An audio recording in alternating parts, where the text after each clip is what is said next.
Bismillahirrahmanirrahim. Assalamu alaikum students. My name is Abdurrahman and I'm teaching you biology.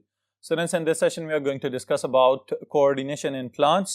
पौधे animals की निस्बत बहुत ही simple organisms हैं, but still they have managed to develop some sort of coordination between their cells where the hormones are released and the cells that are known as target cells. इनकी details board पे देखते हैं. जी students, coordination in plants. पौधे humans की तरह या animals की तरह किसी भी तरह से इतने हाईली ऑर्गेनाइज तो नजर नहीं आ रहे. जैसे हमें अल्लाह ताला ने सेंट्रल नर्वस सिस्टम दिया हुआ है और उस सेंट्रल नर्वस सिस्टम का काम है कि कोऑर्डिनेशन को मेंटेन करना हमारी बॉडी के अंदर, लेकिन प्लांट्स के अंदर हार्मोन्स या केमिकल कोऑर्डिनेशन मौजूद है. ऑलराइट स्टूडेंट्स, तो केमिकल कोऑर्डिनेशन के थ्रू प्लांट्स किस तरह से रिस्पॉन्सेज पैदा कर रहे हैं इनको हम देखते हैं आपके गिवन सिलेबस के अकॉर्डिंग. सबसे पहली चीज स्टूडेंट्स आप याद रखेंगे, the plants as compare to animals are passive but show response.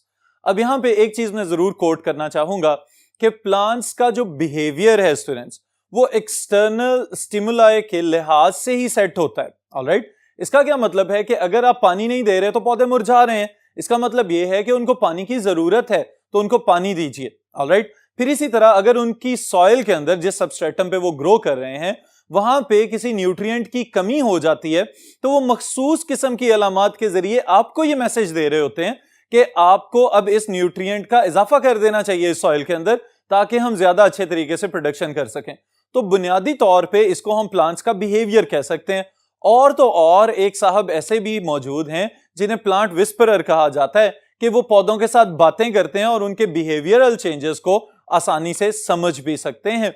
तो इसका मतलब ये हुआ कि plants does show simple type of coordination. All right students, so plants behavior depend on growth rates. सबसे अहम चीज ये है स्टूडेंट्स कि अगर तमाम किस्म की फेवरेबल कंडीशंस मिल रही हैं पौधे को तो पौधा अपनी बेहतरीन ग्रोथ या ऑप्टिमाइज्ड ग्रोथ शो करेगा. लेकिन अगर किसी भी एक फैक्टर के अंदर स्ट्रेस आ जाती है, कहीं कोई कमी आ जाती है, तो इसका मतलब यह है कि पौधे की ग्रोथ सबसे पहले वो अलामत है जो आपको सबसे पहले नजर आ सकती है कि यहां पे कहीं ना कहीं इसका कोऑर्डिनेशन फेलियर चल रहा है.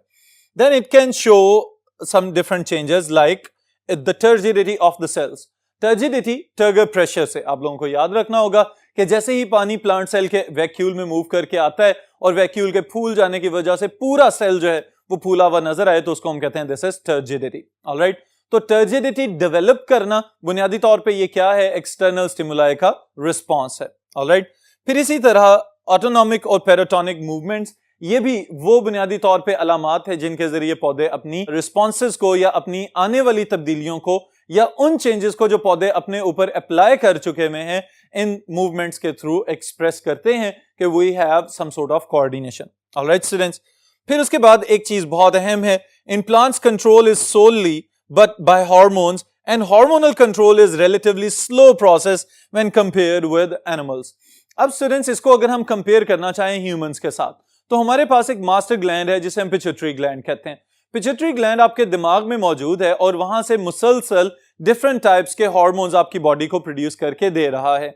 अब जैसे ही आपका दिल धड़कता है तो ब्लड की सर्कुलेशन के साथ जो एंडोक्राइन हार्मोन्स हैं वो ट्रेवल करके आपकी बॉडी के किसी भी हिस्से में चले जाते हैं और फौरी तौर पे अपने टारगेट सेल्स तक पहुंचने के बाद वहां पे रिस्पांस पैदा करवा देते हैं.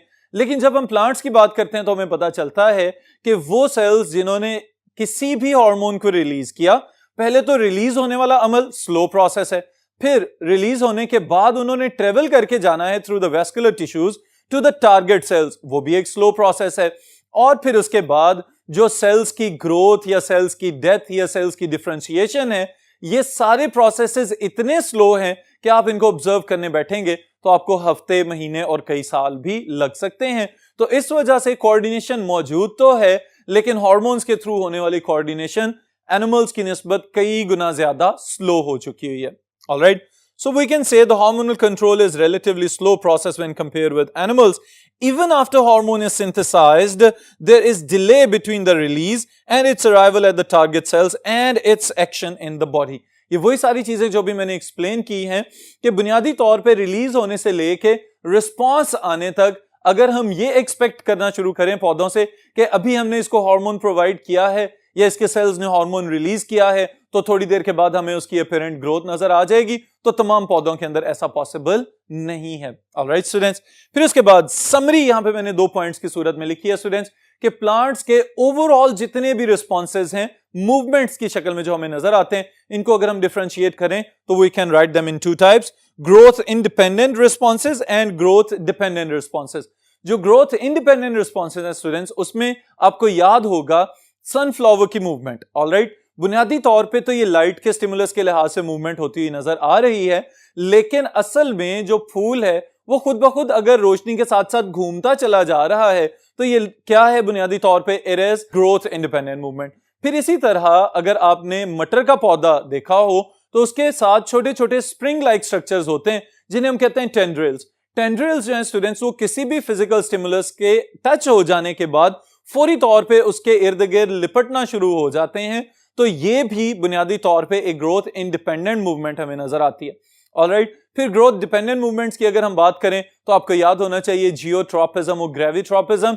जो रूट्स हैं वो जमीन की जानिब ग्रो कर रही हैं, स्टेम हमेशा उसके अगेंस्ट मूव कर रहा है, और ये वाली जो मूवमेंट हमें नजर आती है बुनियादी तौर पे it is directly related to the growth. Alright, फिर इसके साथ ही साथ जो एपिनेस्टी, हाइपोनेस्टी वगैरह प्रीवियस चैप्टर में आप लोग पढ़ के आ चुके हुए हैं, वो भी आपकी ग्रोथ मूवमेंट्स के साथ रिलेटेड हैं। ऑलराइट स्टूडेंट्स, फिर उसके बाद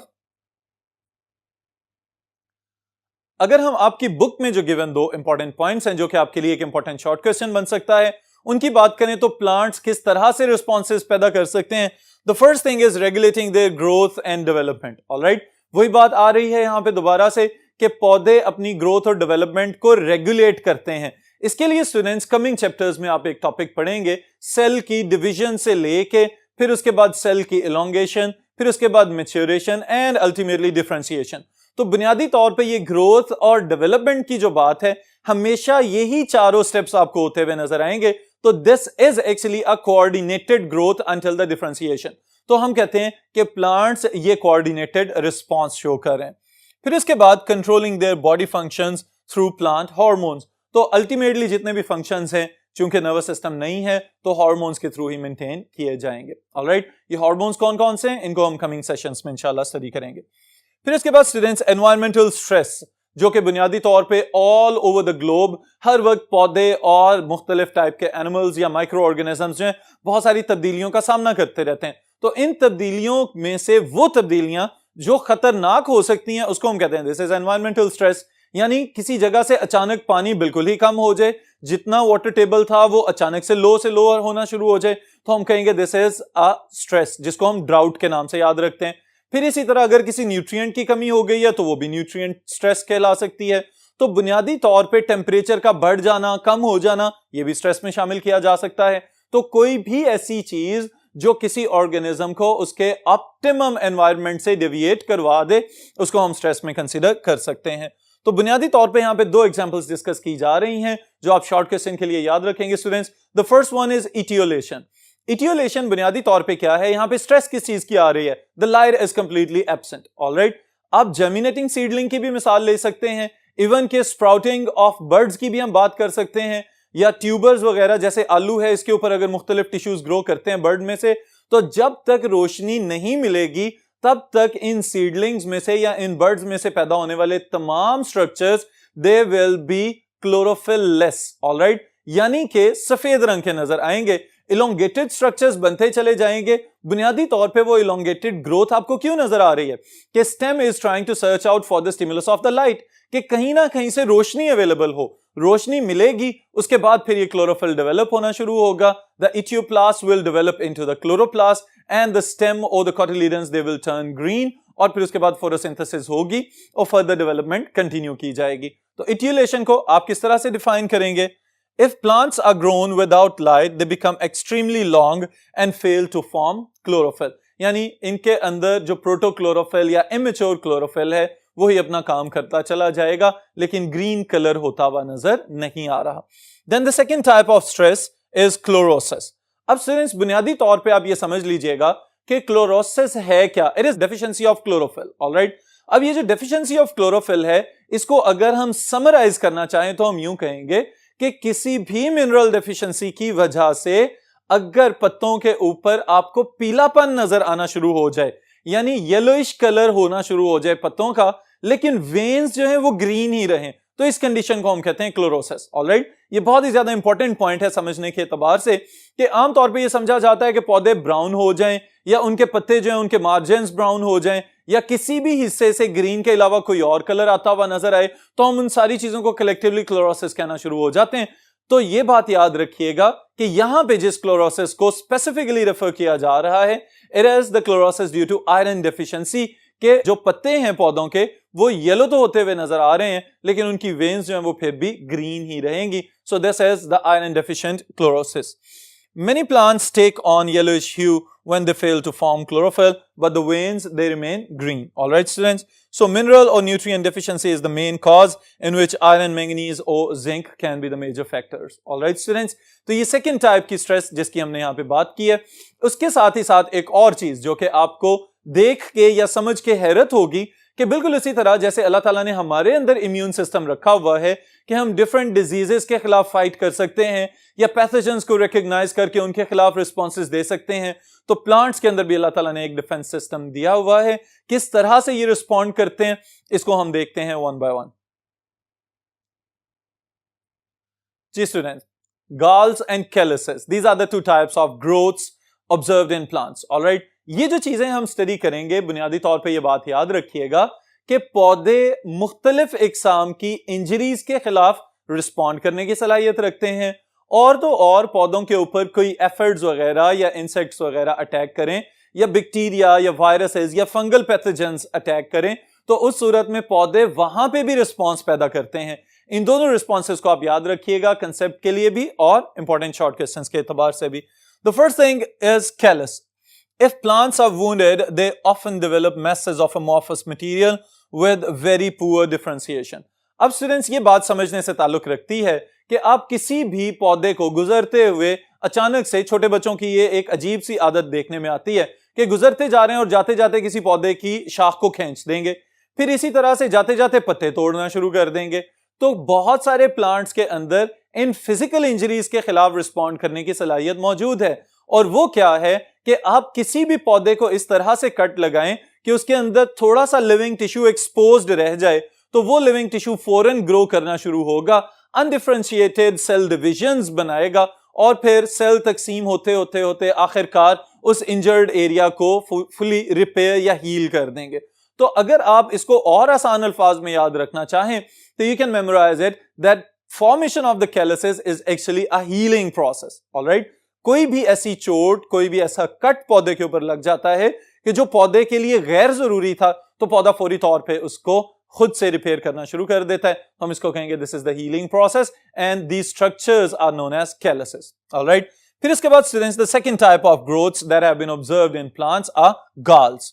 Galls are growth on a plant that are induced by parasites and have usually highly organized growth. Tumors induced by bacteria. ये मिसाल साथ ही देके वाजे कर दिया गया है। आप इसको यूं समझें कि बुनियादी तौर पे आपने पार्ट 1 के अंदर भी ये वाली चीज पढ़ी हुई है कि वायरसेस भी अटैक कर सकते हैं प्लांट्स के ऊपर, बैक्टीरिया भी अटैक कर सकते हैं, फंजाई भी अटैक कर सकते हैं। ऑलराइट, तो इन तमाम पैथोजेंस के साथ ही साथ अगर कोई इंसेक्ट भी अटैक कर दे, जैसे कि एफिड्स वगैरह हैं, आपको याद होना चाहिए कि वो प्लांट्स के सैप को खुद से सक करके अपनी खुराक की जरूरत को पूरा करते हैं। तो अगर किसी भी तरह की सूरत में कोई भी इंसेक्ट या पैथोजन अटैक कर रहा है, तो पौधा अपने उस टिश्यू को फौरी तौर पे वहां पे सेल्स को डिवाइड करवा के एक कवर बना लेगा और उसको हम कहेंगे दीज आर द galls। इसी तरह से स्टूडेंट्स ये बात याद रखिएगा कि galls बाज़ औक़ात पैथोजेनिक एक्टिविटी को रिप्रेजेंट कर रहे होते हैं। लीव्स के ऊपर भी मौजूद हो सकते हैं, ब्रांचेस के ऊपर भी मौजूद हो सकते हैं और ट्यूबर्स के अंदर भी इनको ऑब्जर्व किया गया है। लेकिन बुनियादी तौर पे इस अलामत का जाहिर हो जाना ये पता बताता है कि यहाँ पे कोई ना कोई अटैक हो चुका हुआ है and the plant is no more normal. Alright students, so this is again a defence mechanism. तो ये चीजें अपने इंपॉर्टेंट शॉर्ट क्वेश्चंस के हवाले से याद रखिएगा। फिर इंशाल्लाह नेक्स्ट सेशन में नेक्स्ट टॉपिक के साथ मुलाकात होगी।